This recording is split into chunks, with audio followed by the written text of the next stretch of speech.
장례식장 문이 천천히 열렸습니다. 빈소 앞에서 조문객을 맞이하던 두 아들의 얼굴이 새하얗게 변했습니다. 하얀 카디건을 입은 여인이 걸어 들어오고 있었습니다. 70대의 이화자였습니다.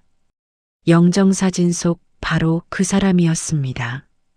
어머니, 경수의 목소리가 떨렸습니다.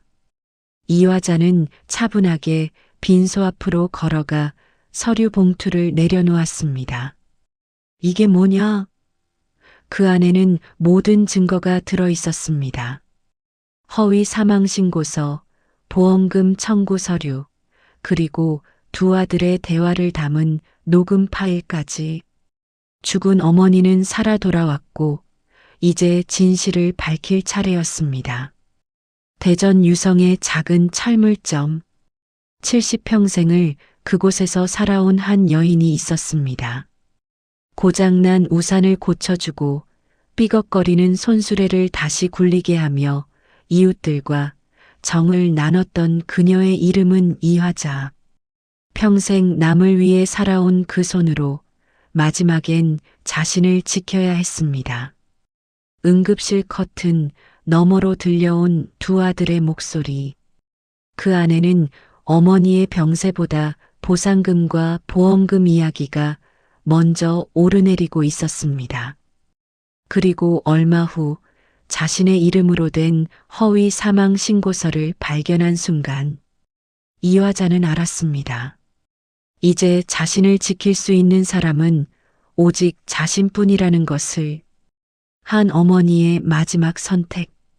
그 이야기를 지금 시작합니다. 대전 유성의 오래된 골목 끝자락에 자리한 철물점.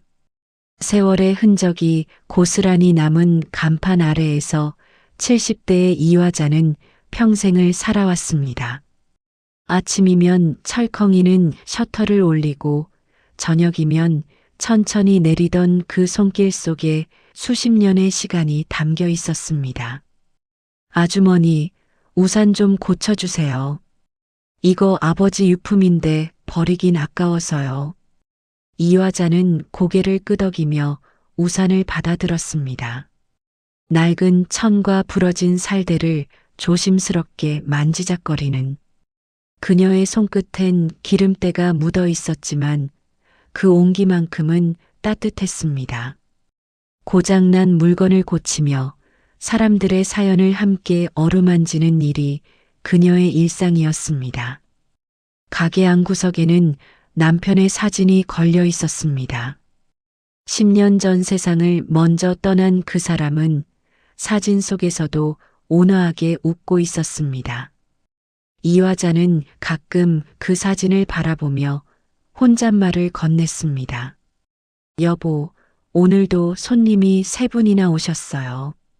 다들 안부 물어보시더라고요. 대답은 없었지만 그녀는 그렇게 하루를 채워갔습니다. 저녁이 되면 이화자는 작은 전기포트에 물을 끓여 차를 우렸습니다.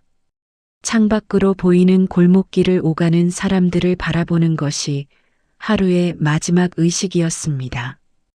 퇴근길 직장인들의 빠른 발걸음, 장을 보고 돌아오는 이웃들의 느긋한 걸음걸이.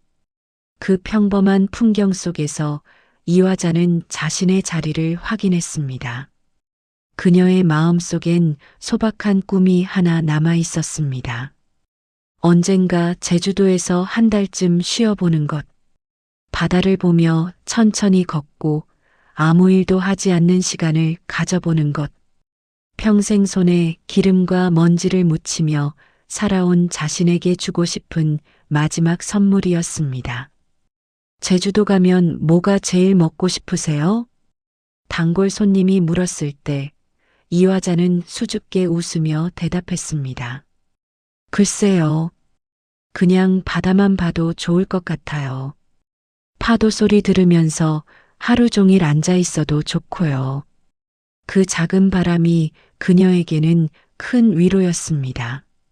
하지만 그 꿈이 얼마나 멀리 있는지, 그리고 그 사이에 어떤 일들이 기다리고 있는지 이화자는 아직 몰랐습니다.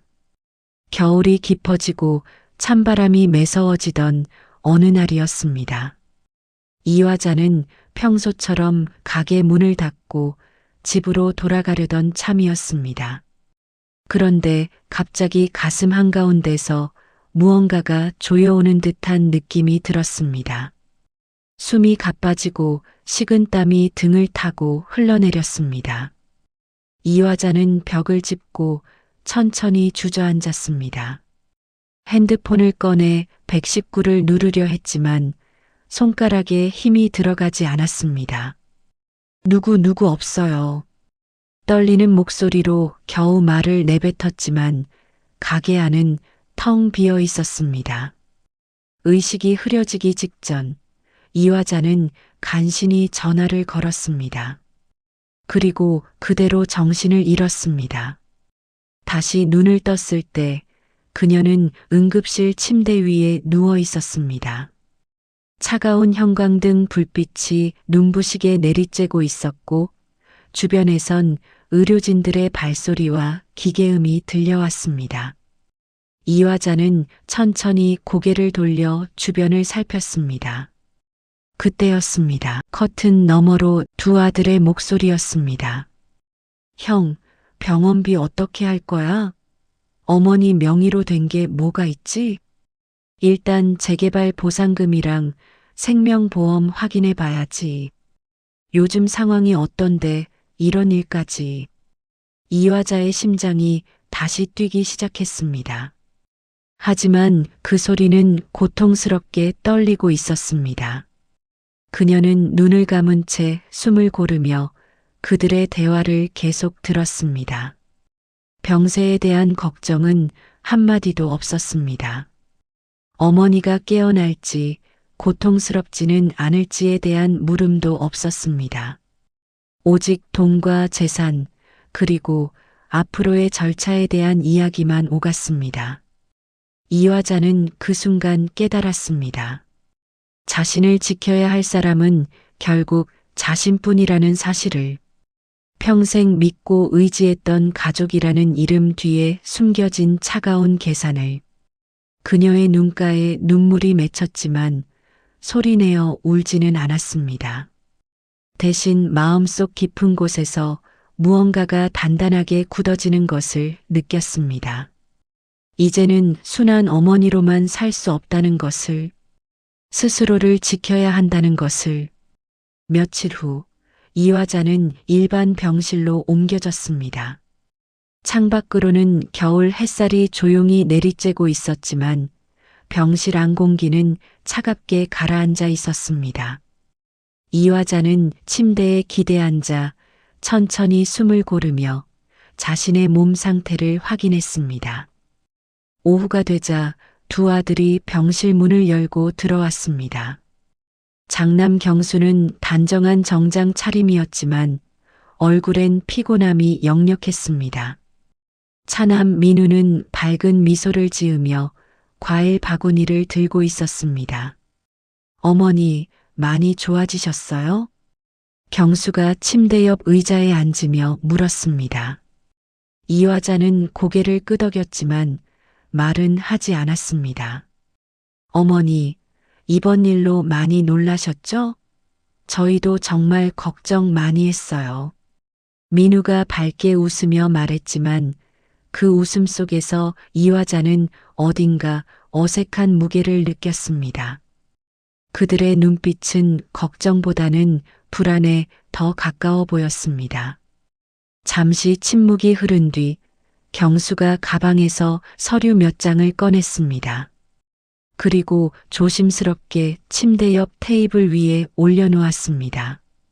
어머니, 이번 기회에 재산 관리 좀 정리하시는 게 좋을 것 같아요. 혹시 또 이런 일이 생기면 어떡해요? 이화자는 서류를 바라봤습니다.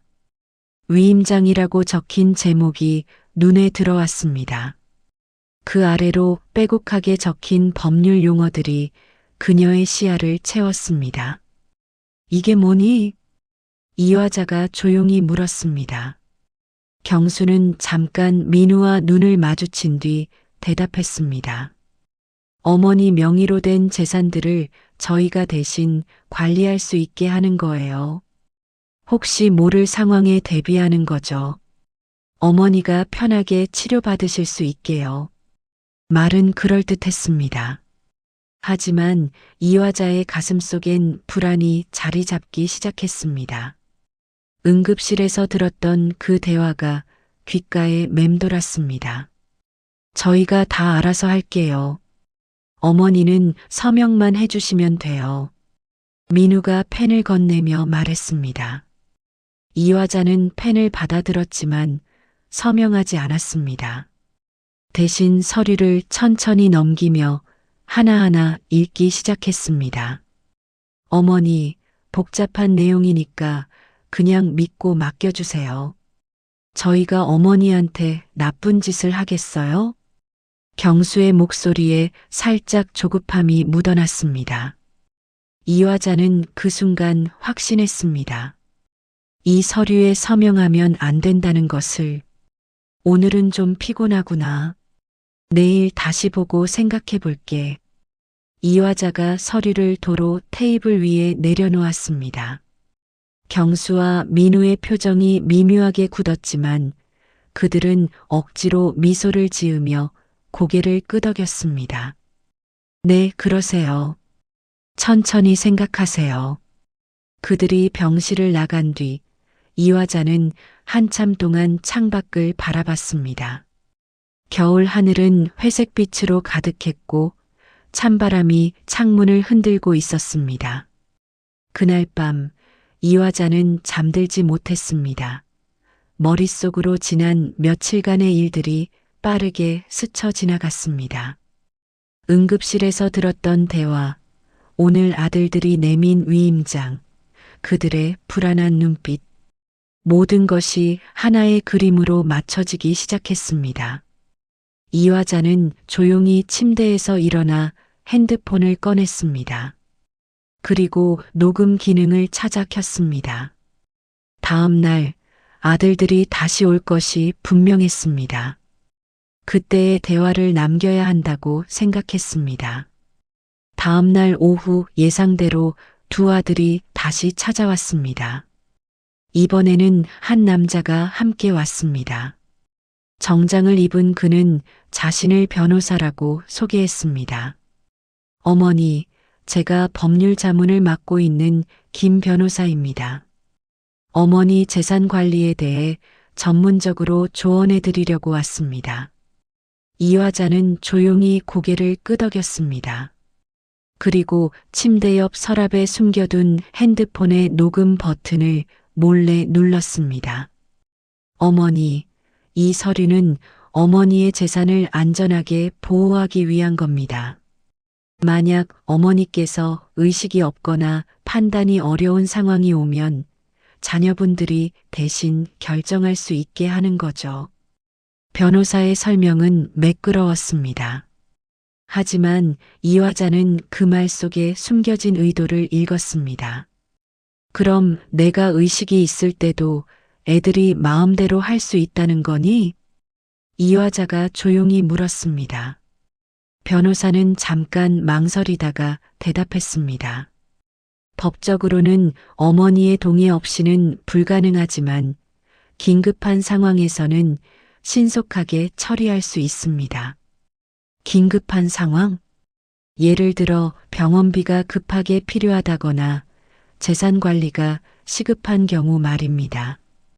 이화자는 천천히 고개를 끄덕였습니다. 모든 대화가 핸드폰에 고스란히 녹음되고 있었습니다. 알겠다. 그런데 지금 당장은 좀 힘드니까 퇴원하고 나서 이야기하자구나. 경수의 얼굴에 불만이 스쳤습니다. 어머니, 이런 건 빨리 정리하는 게 좋아요. 또 무슨 일이 생기면 어떡해요? 괜찮아. 아직 정신은 멀쩡하니까 천천히 할게. 이화자의 목소리는 단호했습니다. 세 사람은 더 이상 말을 잇지 못하고 병실을 나갔습니다. 이화자는 그들이 나간 뒤 녹음을 멈췄습니다. 그리고 파일을 확인했습니다.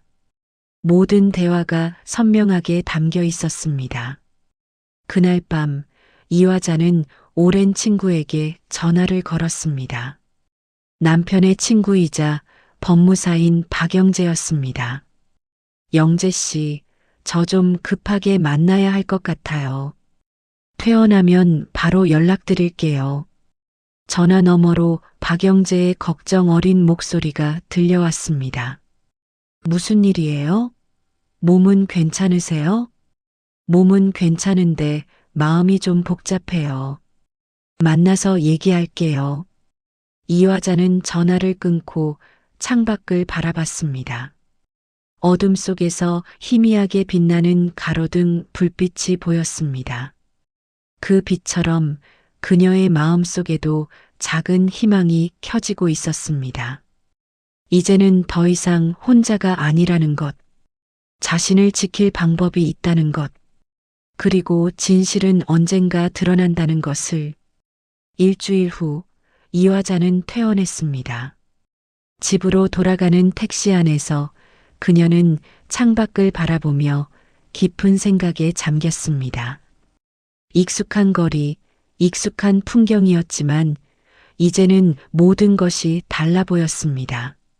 집에 도착한 이화자는 짐을 정리하지 않고 곧바로 다시 외출했습니다. 그녀가 향한 곳은 시내에 있는 작은 법무사 사무실이었습니다. 박영재의 사무실이었습니다. 이화자 씨, 얼마만이에요? 많이 편찮으셨다면서요? 박영재가 반갑게 맞이했습니다. 70대 중반의 그는 남편과 오랜 친구였고 이화자에게도 믿을 수 있는 사람이었습니다. 영재 씨, 들어줄 게 하나 있어요. 이화자는 핸드폰을 꺼내 녹음 파일을 재생했습니다. 병실에서 있었던 대화가 고스란히 흘러나왔습니다. 보상금, 보험금, 위임장, 긴급 처리. 그 모든 단어들이 작은 스피커를 통해 사무실을 채웠습니다. 박영재는 녹음을 다 듣고 난 뒤 한참 동안 말이 없었습니다. 그는 천천히 고개를 숙이며 한숨을 내쉬었습니다. 이화자 씨, 이게 정말 아드님들이 이런 생각을 하고 계셨다니. 저도 믿고 싶지 않았어요. 하지만 이제는 확실해요. 저를 지켜야 해요. 제 손으로요. 이화자의 목소리는 단호했습니다. 박영재는 고개를 끄덕이며 메모를 시작했습니다. 일단 이화자 씨 명의로 된 모든 재산에 보호 조치를 취해야 해요. 계좌 동결, 부동산 처분 제한, 그리고 위임장이나 대리권 관련 서류는 절대 서명하지 마세요. 그렇게 하겠습니다. 그리고 이 녹음 파일은 잘 보관하세요. 필요할 때 법적 증거로 쓸 수 있어요. 그날 이후 며칠간 바쁜 시간이 이어졌습니다. 박영재는 이화자의 모든 재산에 법적 보호 조치를 취했고 금융기관과 구청에도 관련 서류를 제출했습니다. 이화자는 더 이상 순한 어머니가 아니었습니다. 스스로를 지키기 위해 움직이는 현명한 여인으로 변해가고 있었습니다. 며칠 후 경수와 민우가 다시 집을 찾아왔습니다. 이번에는 두 사람 모두 밝은 표정이었습니다. 어머니, 좋은 소식이 있어요. 민우가 환하게 웃으며 말했습니다. 저희가 어머니께 선물을 하나 준비했어요. 제주도 한 달 살기 여행이요. 이화자의 눈이 잠깐 커졌습니다. 제주도. 그녀가 평생 꿈꿔왔던 그곳. 저희가 숙소도 예약하고 비행기표도 다 끊어놨어요. 어머니 건강도 회복하실 겸 푹 쉬다 오세요. 경수가 미소를 지으며 말했습니다. 하지만 이화자는 그 미소 속에 숨겨진 의도를 읽었습니다. 한 달 동안 자신을 멀리 보내놓고 그 사이에 무언가를 처리하려는 것. 재산을 정리하거나 서류를 위조하거나. 정말 고맙구나. 제주도 정말 가고 싶었는데. 이 여자는 감격한 표정으로 대답했습니다. 하지만 속으로는 다음 행동을 계획하고 있었습니다. 그럼 내일 모레 출발이에요. 저희가 공항까지 모셔다 드릴게요. 그래, 짐 준비 좀 해야겠네. 두 아들이 돌아간 뒤 이화자는 곧바로 박영재에게 전화를 걸었습니다. 영재 씨, 아이들이 저를 제주도로 보내려고 해요. 한 달 동안이요. 그 사이에 뭔가 하려는 거겠죠. 조심하셔야 해요. 영재 씨, 보험사랑 경찰서에 좀 확인해 주실 수 있어요? 혹시 제 이름으로 뭔가 신고되거나 접수된 게 있는지요? 박영재는 잠시 침묵했습니다. 그리고 진지한 목소리로 대답했습니다. 알겠습니다. 바로 확인해 볼게요. 출발 당일 경수와 민우는 밝은 얼굴로 이화자를 차에 태웠습니다. 이화자는 작은 여행 가방 하나를 들고 차에 올랐습니다. 공항으로 가는 길, 그녀는 조용히 창밖을 바라봤습니다. 어머니, 제주도 가시면 푹 쉬고 오세요. 저희가 일주일에 한 번씩 전화 드릴게요. 민우가 뒷좌석을 돌아보며 말했습니다. 그래, 알았다. 이화자는 짧게 대답했습니다.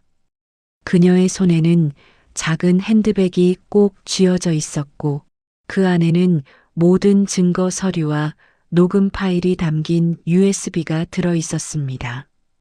공항에 도착했습니다. 경수가 차를 세우고 짐을 내려주었습니다. 어머니, 제주도 가시면 연락 주세요. 잘 도착하셨는지 확인해야죠. 그래, 그럴게. 너희는 이제 가봐라. 바쁠 텐데 여기까지 데려다줘서 고맙다. 괜찮아요. 어머니 비행기 타실 때까지 기다릴게요. 민우가 말했습니다. 하지만 이화자는 고개를 저었습니다. 아니야, 괜찮아. 엄마가 비행기 타는 거 처음도 아니고 혼자서도 잘할 수 있어. 너희 일 보러 가. 정말 괜찮으세요? 그럼 어서 가. 교통 막히기 전에. 이화자는 단호하게 말했습니다. 경수와 민우는 잠시 망설이다가 고개를 끄덕였습니다. 그럼 조심히 가세요, 어머니. 도착하시면 꼭 전화 주시고요. 알았어. 어서 가봐. 두 아들은 어머니에게 인사를 하고 차를 몰고 떠났습니다. 이화자는 그들의 차가 완전히 시야에서 사라질 때까지 그 자리에 서 있었습니다. 그리고 천천히 돌아섰습니다. 출국장이 아닌 공항 밖으로 향했습니다. 공항 밖 택시 승강장에는 박영재가 차를 대고 기다리고 있었습니다. 이화자 씨. 이화자는 서둘러 차에 올라탔습니다. 영재 씨, 고마워요. 괜찮아요. 확인해 봤는데 심각합니다. 박영재의 얼굴이 굳어 있었습니다. 그는 차를 출발시키며 서류 봉투를 꺼내 이화자에게 건넸습니다. 보험사에 어머니 명의로 사망신고 접수가 들어와 있어요. 그리고 보험금 청구 서류도 제출된 상태고요. 이화자의 손이 떨렸습니다. 뭐라고요? 아직 정식 처리는 안 됐지만 서류는 이미 접수됐어요. 그리고 박영재는 차를 세우고 서류 한 장을 펼쳐 보였습니다. 여기 서명 보세요. 신고인 란에 두 아드님 이름이 적혀 있어요. 이화자는 서류를 받아들고 한참을 바라봤습니다. 자신의 사망 신고서, 그것도 자식들의 손으로 작성된. 분노보다는 슬픔이 먼저 밀려왔습니다. 하지만 이화자는 눈물을 흘리지 않았습니다. 대신 서류를 천천히 접으며 입을 열었습니다. 이제 뭘 해야 하죠? 일단 이 서류들을 보험사와 경찰에 제출해야 해요. 그리고 어머니가 살아계시다는 걸 직접 증명하셔야 하고요. 알겠어요. 그렇게 하죠. 그런데 이화자 씨 정말 이렇게까지 하시려고요? 그래도 자식들인데. 이화자는 창밖을 바라보며 조용히 대답했습니다. 자식이라고 해서 다 용서되는 건 아니에요. 저도 사람이에요.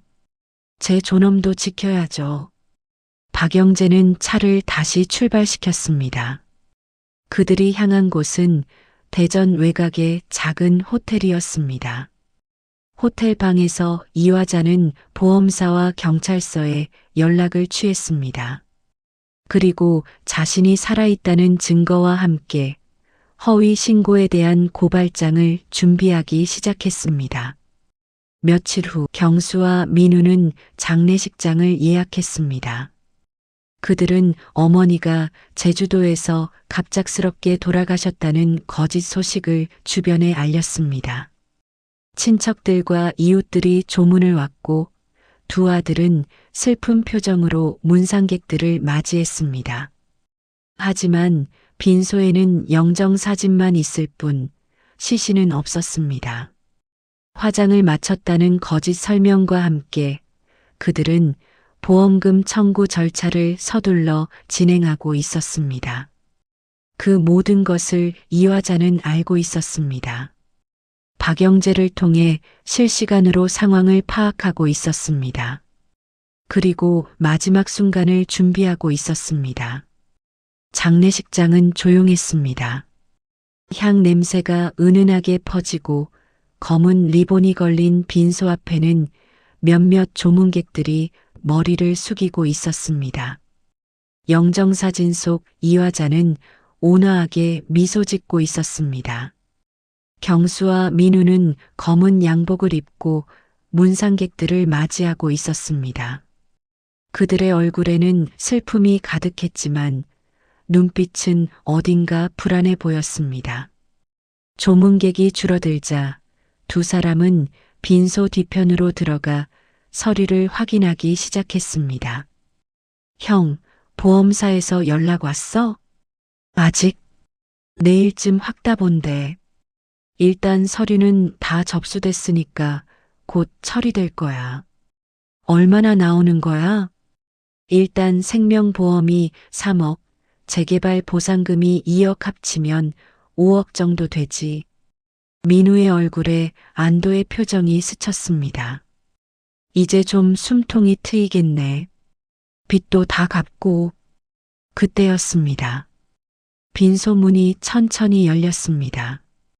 두 사람은 고개를 들어 문을 바라봤습니다. 그리고 그 자리에서 얼어붙었습니다. 하얀 카디건을 입은 이화자가 눈빛은 흔들림이 없었습니다. 어머니? 경수의 목소리가 떨렸습니다.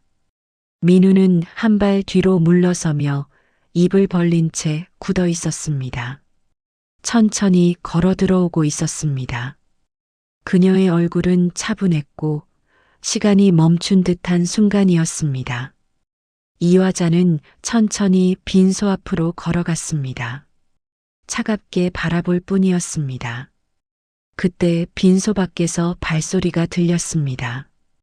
경찰 2명이 들어왔습니다. 주변에 몇 안 되는 조문객들도 숨을 죽이며 그 장면을 바라봤습니다. 마치 영화 속 한 장면처럼 영정사진 속 자신의 얼굴을 잠시 바라본 뒤 테이블 위에 서류 봉투를 내려놓았습니다. 이게 뭐냐?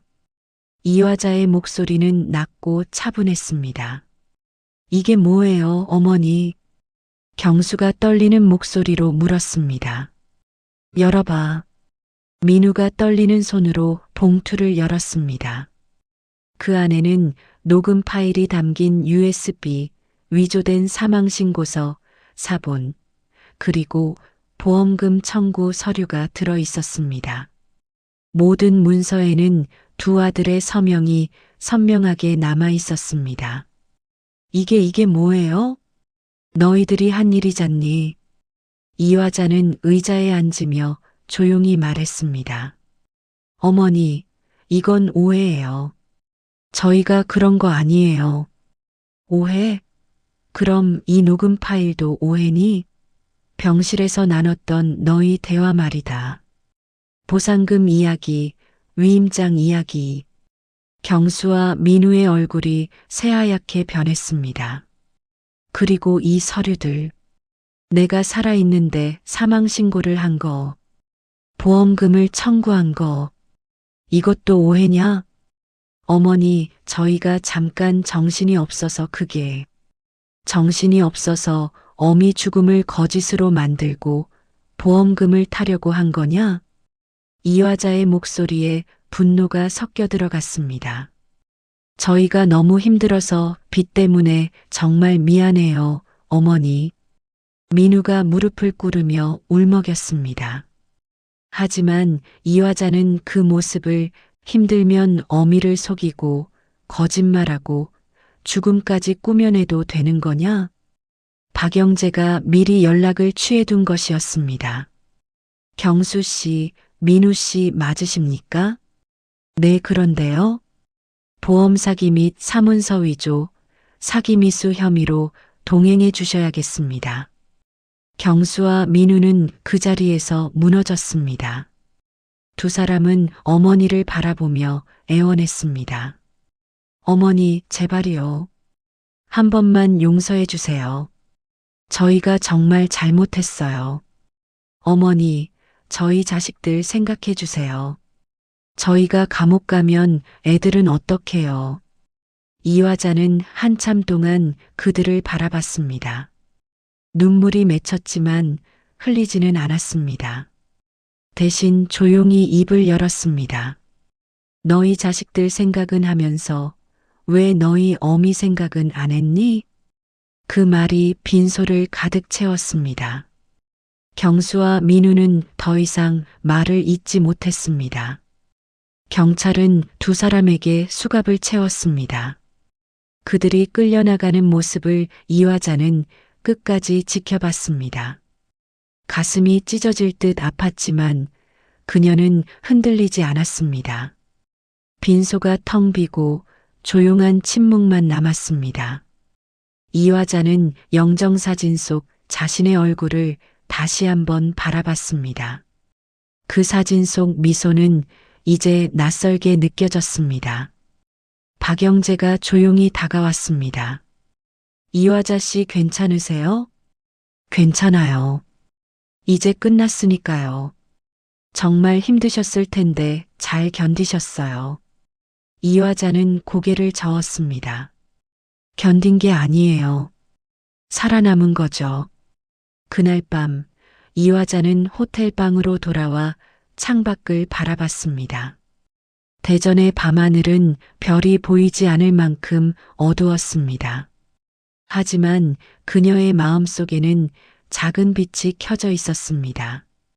잘못된 것은 바로 잡아야 한다는 것. 사랑한다고 해서 모든 것이 용서되는 건 아니라는 것. 그리고 자신의 존엄은 스스로 지켜야 한다는 것. 이화자는 그날 밤 처음으로 편안하게 잠들 수 있었습니다. 며칠 후 이화자의 이야기는 전국 뉴스와 신문 일면을 장식했습니다. 70대 노모 자식들의 보험금 사기 폭로 가짜 장례식장에 나타난 어머니의 용기. 언론은 이 사건을 대대적으로 보도했고 평범한 일상으로 돌아가지는 않았습니다. 사람들은 분노했습니다. 철물점의 문은 여전히 닫혀 있었습니다. 때로는 그저 함께 앉아 침묵을 나눴습니다. 대신 그녀는 가게 안을 조금씩 정리하기 시작했습니다. 오래된 공구들을 정리하고 먼지 쌓인 선반을 닦고 벽에 걸린 남편의 사진을 조심스럽게 내렸습니다. 그리고 그 자리에 새로운 간판을 걸었습니다. 이웃 상담소 마이너스 어르신들의 쉼터. 가게는 더 이상 이화자는 집으로 돌아왔지만 철물을 파는 곳이 아니었습니다. 외로움과 두려움에 지친 노인들이 찾아와 이야기를 나누는 공간으로 바뀌었습니다. 얼마 지나지 않아 첫 방문객이 찾아왔습니다. 70대 초반으로 보이는 할아버지였습니다. 그는 주저하며 문을 두드렸고 이화자는 따뜻하게 맞이했습니다. 어서 오세요. 들어오세요. 저기 뉴스에서 봤는데 혹시 상담 같은 거 해주시나요? 네, 앉으세요. 차 한 잔 드릴게요. 이화자는 따뜻한 차를 내어주며 할아버지의 이야기를 들었습니다. 자식들이 재산을 노리고 있다는 불안, 혼자 살아가는 두려움, 누구에게도 말하지 못했던 고민들. 이화자는 조용히 고개를 끄덕이며 그 모든 이야기를 받아주었습니다. 저도 비슷한 일을 겪었어요. 그래서 당신 마음을 알 것 같아요. 정말요? 그럼 저는 어떻게 해야 할까요? 일단 혼자 고민하지 마세요. 그리고 재산 관리는 법무사나 변호사와 상의해서 미리 보호 조치를 해두세요. 믿음도 중요하지만 확인은 더 중요해요. 할아버지는 눈물을 글썽이며 고개를 끄덕였습니다. 고맙습니다. 정말 고마워요. 그날 이후 상담소에는 조금씩 사람들이 찾아오기 시작했습니다. 자식 문제로 고민하는 노인, 재산 다툼으로 상처받은 노인, 외로움에 지쳐 누군가와 대화하고 싶은 노인. 이화자는 그들 모두를 따뜻하게 맞이했습니다. 때로는 차를 내어주며 이야기를 들어주고, 때로는 법률 자문을 연결해주고, 그녀의 경험은 누군가에게는 방패가 되었고, 누군가에게는 위로가 되었습니다. 한편 구치소에 수감된 경수와 민우는 재판을 기다리고 있었습니다. 보험 사기와 사문서 위조 혐의로 기소된 그들은 최소 2년 이상의 징역형을 받을 가능성이 높았습니다. 변호사는 선처를 요청했지만 법원의 태도는 단호했습니다. 재판이 열리던 날 이화자는 방청석에 앉아 있었습니다. 두 아들은 수감복을 입고 고개를 숙인 채 피고인석에 앉아 있었습니다. 그들은 어머니를 쳐다보지 못했습니다. 판사가 판결문을 읽기 시작했습니다. 보험 사기, 사문서 위조, 사기 미수, 모든 혐의에 대해 유죄가 인정되었고 각각 징역 3년이 선고되었습니다. 경수와 민우는 그 자리에서 무너졌습니다. 그들은 어머니를 향해 고개를 숙이며 눈물을 흘렸습니다. 어머니 정말 죄송합니다. 어머니 용서해 주세요. 이화자는 그들을 바라보며 오랫동안 침묵했습니다. 가슴이 무너져 내리는 것 같았지만 그녀는 끝까지 차분함을 유지했습니다. 그리고 조용히 입을 열었습니다. 너희들이 진심으로 반성한다면 언젠가는 용서할 수 있을 거다. 하지만 지금은 아니야. 너희가 저지른 일의 무게를 먼저 느껴야 해. 그 말을 끝으로 이화자는 법정을 떠났습니다. 뒤돌아보지 않았습니다. 몇 달 후 지역신문 일면에 다시 이화자의 이름이 실렸습니다. 대전 유성, 철물점 할머니의 용기 노년 금융범죄 예방 캠페인 시작 기사에는 이화자가 운영하는 상담소 이야기와 함께 노인들을 위한 법률 교육 프로그램이 소개되었습니다. 언론에서 인터뷰 요청이 쏟아졌지만 이화자는 모두 정중히 거절했습니다. 대신 신문 기사 하단에는 그녀가 손으로 직접 쓴 문장이 자막으로 남았습니다. 늦게 배운 인생의 법칙, 믿음엔 확인서가 필요하다. 그 문장은 전국의 노인들에게 큰 울림을 주었습니다. 가족을 믿되 스스로를 지킬 준비도 해야 한다는 교훈. 사랑한다고 해서 모든 것이 용서되는 것은 아니라는 진실. 이화자는 이제 더 이상 누군가의 어머니로만 존재하지 않았습니다. 그녀는 스스로를 지켜낸 사람, 그리고 다른 이들의 길을 밝히는 등불이 되어 있었습니다. 어느 봄날, 이화자는 상담소 문을 열고 창밖을 바라봤습니다. 골목에는 봄꽃이 피어나고 따뜻한 햇살이 내리쬐고 있었습니다. 그녀는 깊게 숨을 들이마셨습니다. 평생을 살아온 이 거리, 이 골목, 이 동네, 이제는 더 이상 두렵지 않았습니다. 자신의 힘으로 삶을 지켜냈고 그 경험을 누군가와 나누고 있었습니다. 그날 오후 또 한 명의 노인이 상담소 문을 두드렸습니다. 이화자는 따뜻한 미소로 문을 열었습니다. 어서 오세요. 들어오세요. 그리고 그렇게 그녀의 새로운 삶은 계속 이어졌습니다. 고통이 아닌 평온으로, 두려움이 아닌 존엄으로. 이화자의 마지막 인생은 이제 단단한 평온 속에서 빛나고 있었습니다. 이 글을 듣고 감동과 교훈을 받고 새로운 용기를 얻었다면 구독과 좋아요 부탁드립니다.